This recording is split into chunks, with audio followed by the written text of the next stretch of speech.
I'm April. I am a singer-songwriter and music teacher, and today we're going to be talking about how to write a unique song.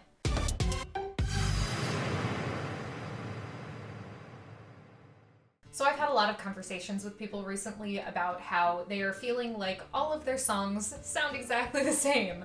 So today we're going to be kind of figuring out why all of your songs sound the same, if that happens to be your personal thing right now. And we'll be coming up with some remedies for that issue. So let's get started.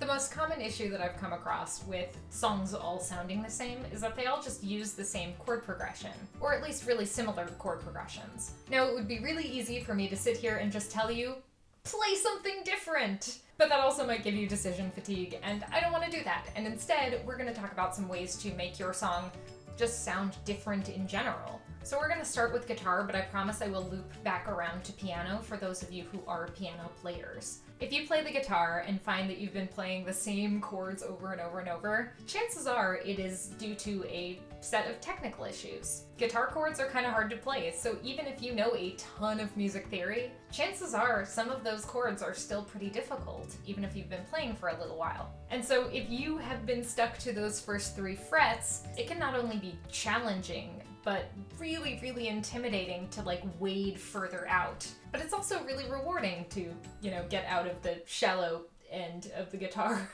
So a method that I really like, and something that I still use all the time, is the caged method. And the caged method is just a really nice way of boiling the guitar down into shapes. So for instance, if you are familiar with that A major shape, you can take that shape and move it up and down the guitar. This would help if I had an actual guitar.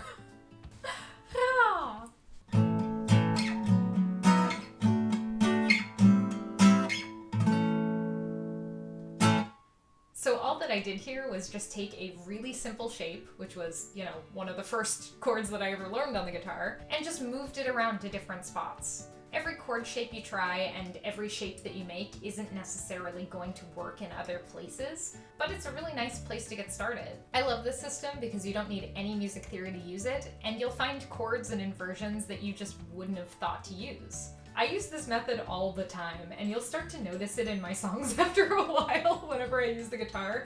So just so you know, if the magic is gone, I apologize. But you can watch a video right here in which I am just using a C-add-9 chord and moving it across the neck. If you've been doing the caged method for a little bit, or if you just want to try something different, you can also try tuning your guitar differently. I'm a really big fan of DAD-GAD, which is just tuning your guitar to D-A-D, G-A-D, but there are basically unlimited tunings. And the thing about tuning your guitar differently is that it gives you a ton of places to explore. By tuning your guitar differently, you're basically changing the entire theory of the instrument. All of the notes are in the wrong places, which means that you get to play around with new shapes and just new ideas in general. So think outside of the box, play around, and just venture way out of those first 3 frets. Now, I said that I would loop around a piano, and so I am. On the piano, the technical aspects of playing a chord are much easier, which means that you get to kind of use theory to your advantage. You get to play around a little bit more with the more theoretical aspect of the instrument, which of course you can do on guitar as well, but it's much easier on the piano. One of the easiest things you can start with is a bass note. For instance, if I'm playing a C major chord, it makes sense for me to be playing a C in my left hand.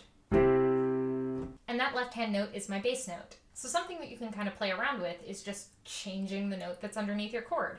So this chord can stay exactly the same, but it's going to sound really different if it's over a G, or over an E, or if you just decide to keep moving the notes underneath.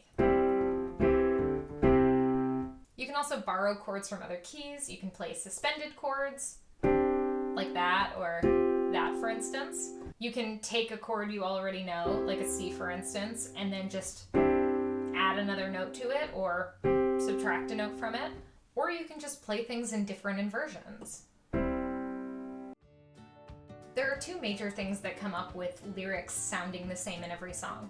One of them is the more content-based issue, which is that you write songs about the same thing every time. And the other is about the more scansion-oriented stuff, the really technical, what do your words sound like kind of stuff. So if you're finding that all of your songs have the same subject matter, that's not necessarily a bad thing, and it's not necessarily a problem. There are tons of artists who only write love songs, for instance. Adele has managed to make an entire career based on breakup songs. And that's awesome, and we love her for it. But if you find that those words are causing your songs to all sound the same, you probably need to start telling more stories. The big mental shift that you need to make is taking a song that sounds like a diary entry and turning it into a song that sounds like a story. Because there are really only so many ways you can say, I am so in love, or I am so sad, if you're just rattling off how you're feeling. But there are a bajillion and a half different stories that you can tell surrounding those emotions. So you see where I'm going here? Basically, what you need to start doing is thinking about characters and settings and start coming up with a beginning, a middle, and an end for your story. Once you have an actual story, you can build the emotions from the characters and from the setting. And if you want to watch a video about storytelling and songwriting, you can watch that right there. If your problem isn't so much with the content itself, but the fact that you're using the same words over and over, or things just sound repetitive, then your issue is more with the structural aspect of lyrics. Your lyrics kind of have the same rhythm and feel to them, which means there's no real excitement to be had in the actual sounds that you're hearing. So ideas you can start with are to switch the tense or to switch who's speaking. For instance, if you tend to write in third person past tense, like she ran, you can try switching it up to first person present tense, which would be I run. A quick aside here, try to avoid ing endings to your words because they're just a little bit clunky. For instance, he danced sounds a lot less clunky than he was dancing. Same thing goes for words like really and very and such. Those words you can just nix completely because they're really not adding anything to your lyric. Those sorts of little words and clunky syllables that don't need to be there can add a lot of that repetitive feeling to your songs. If you use the word really in every single song that you're writing, chances are that word's gonna start getting kind of old. The other things you can try are altering the rhyme scheme. If you tend to write a lot of A-B rhymes, try an A-A-B-B, or even try not rhyming. You can also add a line or subtract a line from your lyrics. You can do whatever you want, really. That's the fun thing here, is that it's your song, so it doesn't have to sound like every single song on the radio, and it doesn't have to sound like every single one of your songs that you've already written. If you tend to fall back on the same melodies over and over, chances are that the issue is with mindfulness. You're just kind of falling back onto the first thing that comes out of your mouth. So all you have to do is notice what the melodies are that you tend to fall back on. And once you have an idea of what those specific melodies are, really pay attention to what notes you're using, what the intervals are, what the rhythms are like. Once you know what that melody is, for instance, if you tend to add oh onto the ends of your sentences, what you can do is now pay attention to what that melody is and find 5 subtle ways to change it. You could sing oh, or you could sing oh. There are tons of different ways to alter a melody, but the main thing is really just to pay attention to what that melody was in the first place.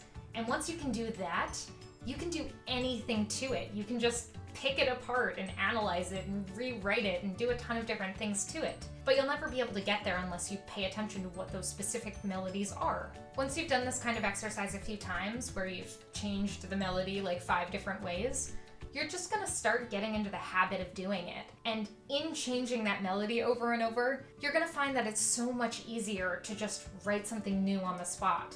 And you're less likely to fall back on those old melodies that you're used to writing. When we talk about structure and form, we're just talking about where the different sections fall within your song. For instance, did you start with a chorus or did you start with a verse? Or did you decide that you didn't want a chorus in the first place, so you wrote a refrain line instead? Tons of artists use the same exact structure in every single song, mostly because certain structures tend to make a lot of money. But the structure of your song doesn't have to change substantially to be really memorable and interesting. For instance, if you don't tend to write pre-choruses, or if you don't tend to write a bridge, adding those elements can really shift your whole song. You can try adding a guitar solo instead of a bridge. You can add an intro, you can take away the intro, you can do all sorts of wonderful things. But those things can be really subtle. If you want to make some big structural changes, some of the things you can try are using a new time signature, something you're not used to playing in. Like if all of your songs are in 4/4, you might as well write one in 6/8, or in 3/4, or in 7. You can also try adding or subtracting a bar somewhere in your song, though your drummer may or may not get mad at you for it. But really, if structural change is the thing you want, subvert your own expectations. Do something that you didn't expect yourself to do, and your listener is going to follow suit. They are also going to have their mind blown by that thing you did. And with that, I hope you enjoyed this video. If you did, be sure to leave a like, let me know in the comments, subscribe, and ring that little bell to be notified the next time I post.